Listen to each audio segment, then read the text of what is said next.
Bismillahirrahmanirrahim. Assalamualaikum warahmatullahi wabarakatuh. Waalaikumsalam warahmatullahi wabarakatuh. Alhamdulillahi wa kafa. Wassalatu wassalamu ala sayyidina Muhammadin Mustafa wa ala alihi wa sahbihi wa ahli sidqi wal wafa. La haula wala quwwata illa billahil aliyyil azim. Amma ba'du. Bapak Kepala SMK Muhammadiyah Salatiga yang saya hormati, bapak-bapak, ibu-ibu, rekan-rekan guru senafas seperjuangan di SMK Muhammadiyah Salatiga yang berbahagia. Syukur senantiasa kita panjatkan kehadirat Allah Subhanahu wa taala. Karena sampai pada pagi hari ini kita masih mendapatkan sebuah anugerah yang luar biasa. Terbukti kita pada pagi hari ini masih mendapat satu kesehatan dan kesempatan untuk melaksanakan tugas kegiatan rutin kita sebagai pejuang di pendidikan, yaitu di SMK Muhammadiyah Salatiga ini. Maka sekali lagi mari kita bersama-sama sebagai tanda rasa syukur kita mengucapkan hamdalah. Alhamdulillah. Selanjutnya sholawat mahasalam kita aturkan kepada junjungan kita baginda Rasulullah Shallallahu Alaihi Wasallam yang tentu kita pantas nanti menerima segala bentuk pertolongan atau syafaat. Sebetulnya syafaat atau pertolongan itu sudah kita rasakan mulai hidup di dunia ini, lebih-lebih nanti di yaumul akhir atau di akhir zaman nanti. Amin Allahumma. Insya Allah kita akan mendapatkan syafaat yang dinamakan syafaatul uzma, pertolongan yang besar, pertolongan yang luar biasa. Ini hanya akan kita dapatkan dari Nabi Muhammad Rasulullah yang merupakan Nabi yang terakhir. Selanjutnya Bapak Ibu, kultum pada pagi hari ini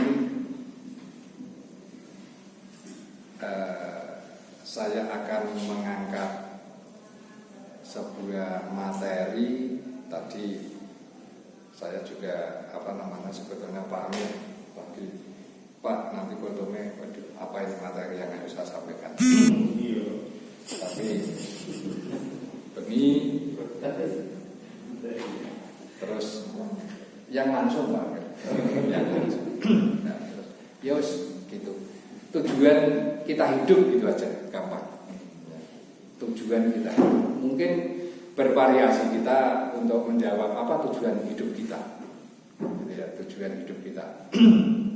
Kalau mungkin ada yang ya tujuan hidup kita ya untuk menikmati kehidupan dan lain sebagainya. Tetapi dalam Al-Quran sudah jelas Allah berfirman di dalam Al-Quran, hanya potongan ayat singkat itu merupakan tujuan hidup kita, yaitu wa ma khalaqtul jinna wal insa illa liya'budun. Itu tujuan hidup yang hakiki itu semacam itu. Wa ma khalaqtul jinna, dan tidak apa-apa tidak aku ciptakan.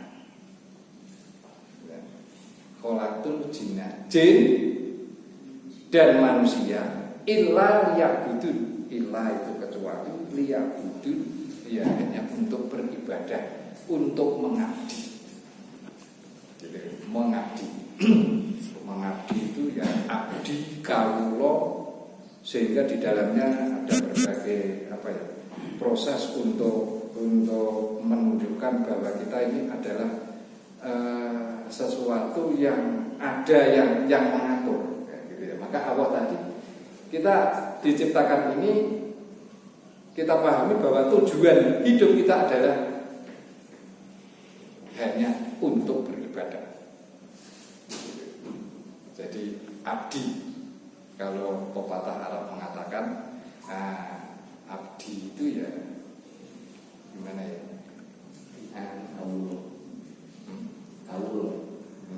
Ya, kawula abdi ngawula abdi dalem.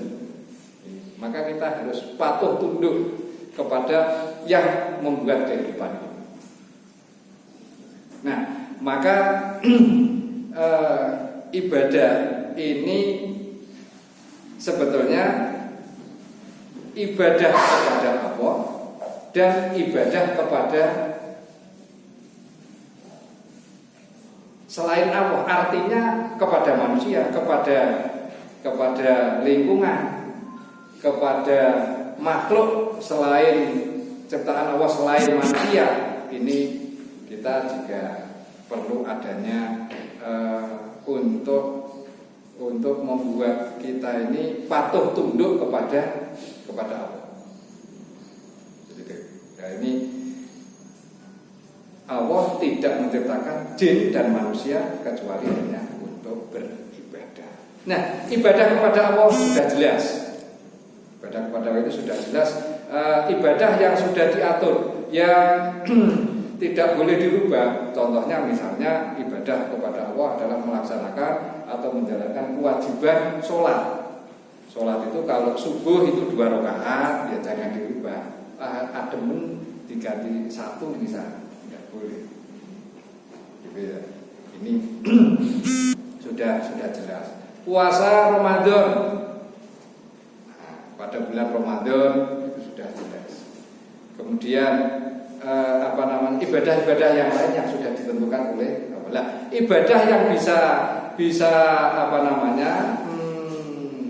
dirubah atau dibuat sedemikian rupa ya yang tidak ditentukan, yaitu ibadah dengan manusia. Kegiatan sosial kita banyak sekali ya, dalam rangka berkehidupan di dunia ini untuk beribadah itu tidak hanya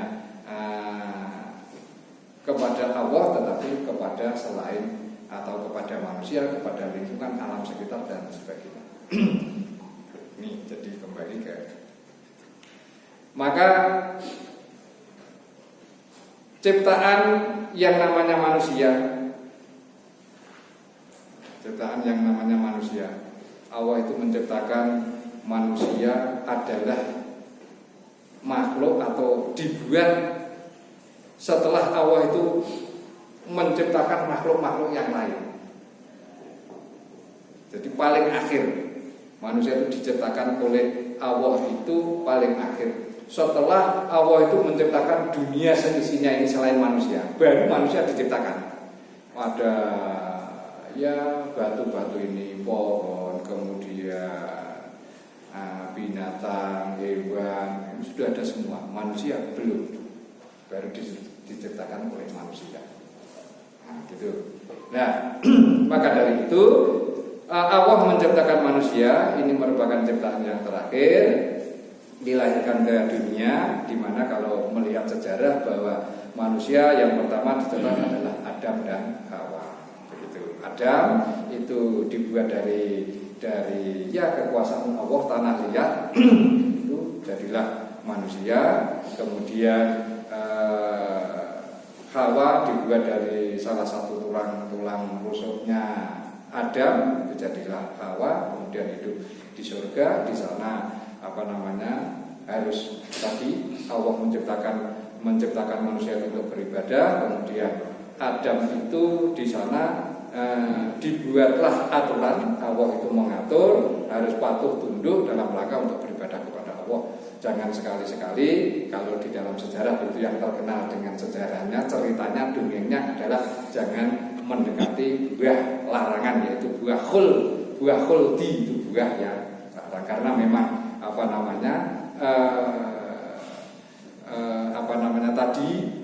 setan, iblis sudah diciptakan, sudah ya. Nah, manusia baru Adam tadi. Maka Allah ini Adam Hawa, kamu boleh apa saja, melakukan apa saja di sini, tetapi jangan sekali-sekali mendekati itu sudah diperintahkan oleh Allah. Nah, patuh tunduk itu adalah ibadah kepada Allah. Tetapi apa yang dilakukan karena setan itu sudah diciptakan, maka menggodalah, digoda terus lewat Hawa. Ini pohonnya seperti itu, buahnya merah, ranum menantang begitu. Akhirnya ya tidak bertahan, tidak bisa bertahan Adam itu. Nah ini memang sudah kehendak Allah, direncanakan oleh Allah, nanti hidup di surga, kemudian diusir dari surga. Itu ceritanya awal kan begitu, metik buah itu kemudian dimakan, kan begitu gitu. Dimakan berdua sebelum tertelan, ceritanya begitu. Tertelan, Adam itu mandek di tenggorokan, jadi kolonjing ini. Jadi kolonjing. Terus karena apa? Mandeknya di situ, pakaian surganya lepas. Kemudian Hawa tiba-tiba di sekitarnya dunia ini seperti itu, ada ular yang besar. Maka kalau Adam itu buahnya tadi sampai di sini lepas pakaian surganya, telanjang buah itu, kemudian Hawa juga lepas dan di situ jadilah ular. Maka sampai sekarang yang namanya wanita itu kodrat dan irodat beda dengan laki-laki, takut dengan yang namanya wong lanang. Akhirnya diusir, kan begitu, diusir di atas dunia ini. Adam pergi ke barat, si Hawa pergi ke timur bertahun-tahun gitu, karena tadi sudah pisah, wong pakaiannya lepas, isin nongkono wis telanjang bulat ya begitu. Itu sudah bisa diusirlah, hidup di dunia ini seperti ini. Terus bertemulah bertahun-tahun berpisah, bertemulah di sebuah tempat yang sampai sekarang dinamakan Arafah.